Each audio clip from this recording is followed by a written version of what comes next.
if we look into the past, where there wasn't medications, there may have been some plant medications that would affect depression. The shamanic approach of really producing a very strong energy experience, a deep trance experience, presenting, literally rebooting an individual's psychic dynamic through energy, through presence. You have tribes, Aboriginal tribes in Africa that will dance in a circle and dance into trance and dance until a person is possessed by, they could call it spirit, but possessed by some energetic, allow that energetic to live through them, and at the other side of that, be in a very different state of consciousness.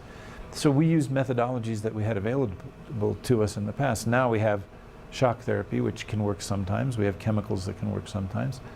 But jumping off the Golden Gate Bridge, as we just talked about, works every time if you live. I would imagine jumping out of an airplane might do the same thing. And you have the likely going to live. Trouble is, if you know you're going to live, you don't the circuit isn't restructured, isn't rebooted.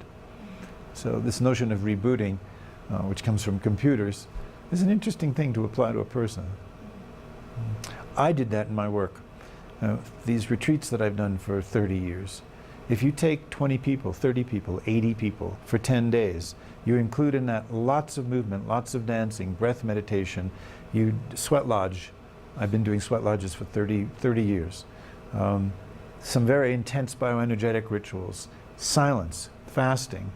You bring people so into the present, each one of them is now vibrating at a higher energy that is amplified by the collective. You have so much energy moving through people, they did reboot.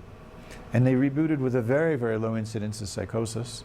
Only people who had a previous history of psychotic episodes and denied it in the questionnaire that I have them fill in were the ones that were in danger of that happening.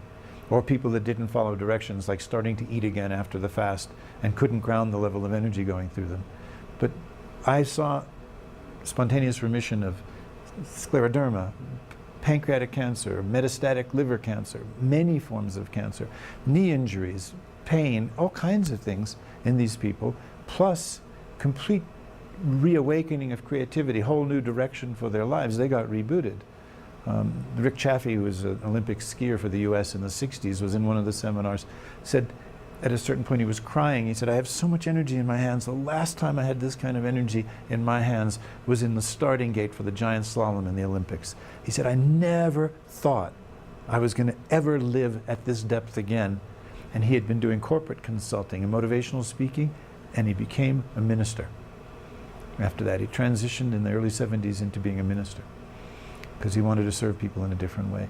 So we can use collective energy in a very positive way to help do that kind of rebooting. As I get older, I don't have the same desire to force the energy in quite the same way. So I have a gentler approach, but it seems as if we're ready now for a gentler approach. And also I'm interested in people having a practice that becomes a way of life, so they're not dependent on a teacher or a particular experience to trigger a shift in consciousness.